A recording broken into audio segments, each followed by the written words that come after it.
नमस्कार दोस्तों, मैं रामू कुमार यादव एजुकेशन क्लासेस रामू में आपका स्वागत करता हूं। दोस्तों, आज की वीडियो हमारा जो सामाजिक अध्ययन था, सामाजिक अध्ययन या पर्यावरण, जो मैंने सिलेबस बता दिया था पहली वीडियो, उसके बाद हमने बताया था कि एक एक टॉपिक स्टार्ट कर दिया जाएगा। तो आज इसका टॉपिक है पृथ्वी की संरचना के बारे में आज हम पढ़ेंगे और ये हमारा टॉपिक जो है यूथ कंपटीशन टाइम्स के रिलेटेड होगा। यानी यूथ कंपटीशन टाइम्स में जो पर्यावरण एवं सामाजिक अध्ययन का जो पार्ट दिया गया है उससे मैं ये चीज़ आपको आज पढ़ाऊंगा। तो अगर आप प्राइमरी सुपरटेट शिक्षक भर्ती की तैयारी करते हैं तो आप इस वीडियो को जरूर देखें, क्योंकि यहाँ से 10 नंबर के प्रश्न बनेंगे। तो ध्यान रखिएगा, आज एक ही वीडियो में पृथ्वी की संरचना को समाप्त कर दिया जाएगा। उसके बाद अगला टॉपिक फिर नदियाँ हम पढ़ेंगे। तो चलिए दोस्त, सीधे चलते हैं अपने टॉपिक पर। एक चीज़ ध्यान रखिएगा, ये वीडियो हमारा यूथ कंपटीशन टाइम्स का जो एक बुक आती है उसी में शिक्षण को, उसी में ये पाठ दिया गया है, उसी से मैं आपको पढ़ा रहा हूँ। तो इसी तरह उसमें दिया गया है, इसमें से हमने पृथ्वी की आंतरिक संरचना जो पहला टॉपिक है या पृथ्वी की संरचना कह सकते हैं, उसको स्टार्ट कर दिए हैं। तो चलिए दोस्त, सीधे चलते हैं अपने टॉपिक पर। और पृथ्वी की संरचना, पृथ्वी की संरचना की अगर हम बात करें तो इसमें हम उन चीज़ों को पढ़ते हैं जो पृथ्वी के अंदर और बाहर के चीज़ें जो दी गई होती है। जैसे हमारा पहला पॉइंट है कि आग्नेय चट्टान का उदाहरण है। आपको बताना है कि आग्नेय चट्टान का उदाहरण क्या है, ये चीज़ आपको बतानी है।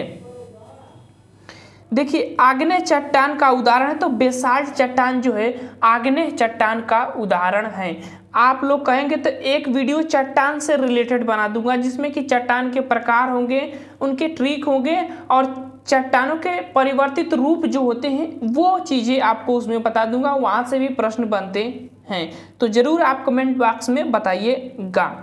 आग्नेय चट्टान का उदाहरण तो बेसाल्ट चट्टान आग्नेय चट्टान का उदाहरण है, ध्यान रखिएगा।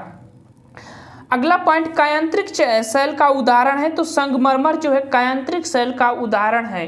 कायांतरिक शैल को रूपांतरिक शैल या चट्टान कहा जाता है, शैल या चट्टान भी आप कह सकते हैं। अगला मोस्ट इंपोर्टेंट, स्टेलेक्टाइट एवं स्टेलेग्माइट में निक्षेपण होता है, तो कैल्शियम कार्बोनेट का निक्षेपण होता है। तो इस चीज़ को ध्यान रखिएगा, मोस्ट इंपोर्टेंट ये पॉइंट है।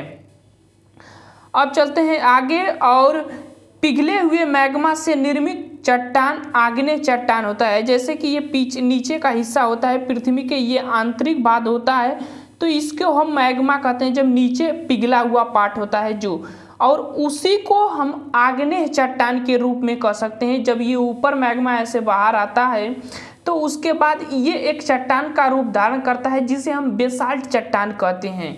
तो जब ये बेसाल्ट चट्टान का रूप धारण करते हैं तो वो आग्नेय चट्टान का ही कहलाता है, गर्म लावा की तरह ये होता है। तो मैग्मा नीचे रहता है, ध्यान रखिएगा। पृथ्वी के तल के नीचे पिघले हुए पत्थर को क्या कहा जाता है, तो मैग्मा। जैसे ऊपर आता है तो वो लावा बन जाता है, और उसी को बेसाल्ट चट्टान, जबकि वो वायु के संपर्क में आने के बाद ठंडा होता है तो धीरे धीरे वो आग्नेय चट्टान का रूप धारण कर लेता है। अगला पॉइंट, पृथ्वी की पपड़ी में मुख्य रूप से शामिल है तो सिलिकॉन होता है। जैसे ये हमारी पृथ्वी है और पृथ्वी को हम 3 पार्टों में बांट सकते हैं। एक भाग को हम क्या कहते हैं, तो भूपर्पटी या भूपृष्ठ जिसको कहा जाता है, इसमें सिलिकॉन और एल्युमिनियम की प्रधानता होती है, जिसे सिलिकॉन और एल्युमिनियम की प्रधानता होती है। और इसके बाद नीचे वाले पार्ट में जो है सिलिकॉन और मैग्नीशियम की प्रधानता होती है। तो सियाल इसको कहते हैं और सीमा इसको कहा जाता है और नीफे इसको कहा जाता है, ध्यान रखिएगा। तो हमारा पॉइंट कह रहा है कि पृथ्वी के भूपर्पटी में मुख्य रूप से शामिल है तो सिलिकॉन शामिल होता है। हमने बताया कि सिलिकॉन और एल्युमिनियम इसमें सबसे ज़्यादा पाया जाता है ऊपरी वाले पार्ट में, तो सिलिकॉन सबसे ज़्यादा इसमें पाया जाता है भूपर्पटी वाले पार्ट में, तो ध्यान रखिएगा। अब आगे चलते हैं, पृथ्वी की पपड़ी में सबसे ज़्यादा पाया जाने वाला धातु कौन सा होता है, तो वो एल्युमिनियम धातु होता है सबसे ज़्यादा। अभी मैंने आपको बताया कि एल्युमिनियम और सिलिकॉन पाया जाता है, जिसमें धातु पूछे तो एल्युमिनियम पर आप जाइएगा। अब आगे चलते हैं। और जियोलाइट क्या है, तो यह एक हाइड्रेटेड सोडियम एल्युमिनियम सिलिकेट होता है जियोलाइट। अगला पॉइंट, संगमरमर एक कायांतरिक चट्टान है, यह चूने के पत्थर से परिवर्तित रूप होता है संगमरमर का। तो चूने का पत्थर जब कायांतरिक चट्टान में परिवर्तित होता है तो वो संगमरमर का रूप धारण कर लेता है। ध्यान रखिएगा, पूछता है कि संगमरमर किसका परिवर्तित रूप होता है, तो वो चूने का पत्थर का परिवर्तित रूप होता है। अगला पॉइंट, मैग्मा के ठंडे होकर घनीभूत हो जाने पर किस प्रकार के शैलों का निर्माण होता है, तो आग्नेय शैल या चट्टान कहते हैं उसका निर्माण होता है। अभी हमने आपको बताया कि पृथ्वी के अंदर से जब ये मैग्मा ऐसे बाहर निकलता है और वायु और हवा के संपर्क में आने पर ये ठंडा होकर धीरे धीरे कठोर रूप धारण कर लेता है और उसी कठोर रूप को हम आग्नेय शैल या चट्टान कहते हैं। अगला पॉइंट, ग्रेनाइट किस प्रकार की शैल है, तो यह आग्नेय शैल के अंतर्गत आती है। ध्यान रखिएगा, ग्रेनाइट।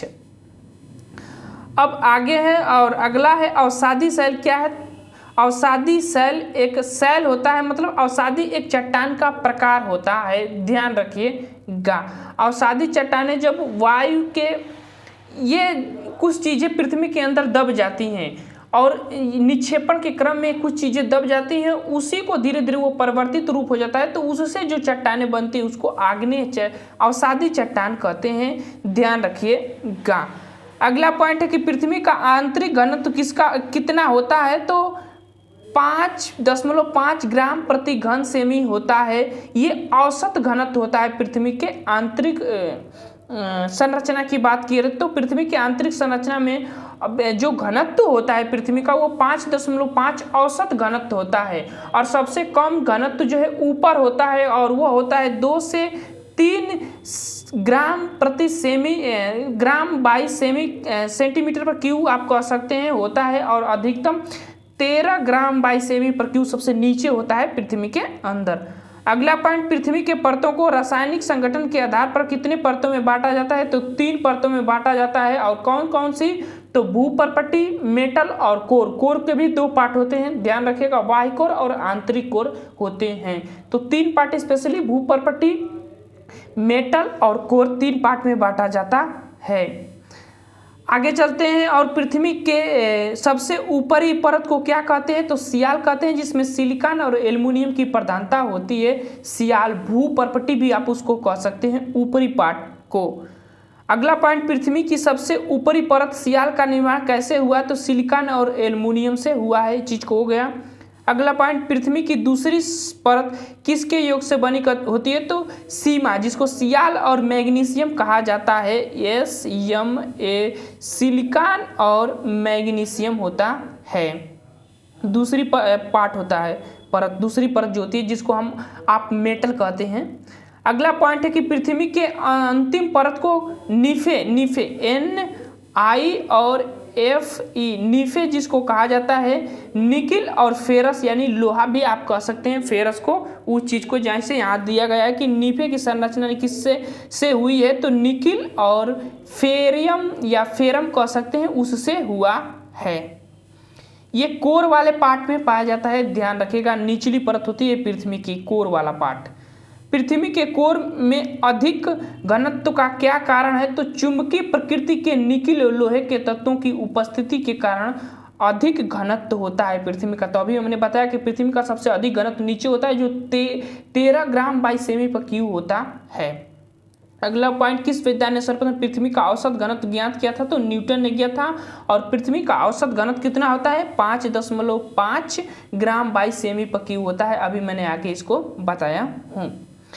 अब नीचे चलते हैं और सीमा की परत की मोटाई स्वेज के अनुसार कितनी है, स्वेज के अनुसार कितनी है, तो 100 से 2900 किलोमीटर के बीच के क्षेत्र को हम सीमा कहा जाता है। पहले चीज आप समझिए, पृथ्वी के 3 पार्ट होते हैं, एक होता है भूपृष्ठ और उसके बाद एक होता है ये मेटल, उसके बाद ये नीचे वाला भाग जो होता है ये कोर वाला पार्ट होता है। तो यहाँ से और यहाँ वाला क्षेत्र 100 किलोमीटर के आसपास होता है। उसके बाद 100 से यहाँ का क्षेत्र जो होता है ये 2900 किलोमीटर के आसपास का हो जाता है।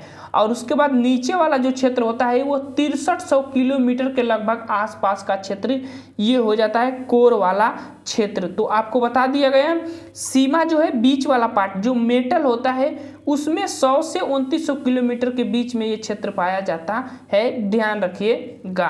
और लास्ट पॉइंट है कि नीफे की परत में कौन से तत्व अधिक होते हैं, तो निकिल, फेरस या भारी सिलिकेट भी कह सकते हैं, इसमें सबसे ज़्यादा पाए जाते हैं।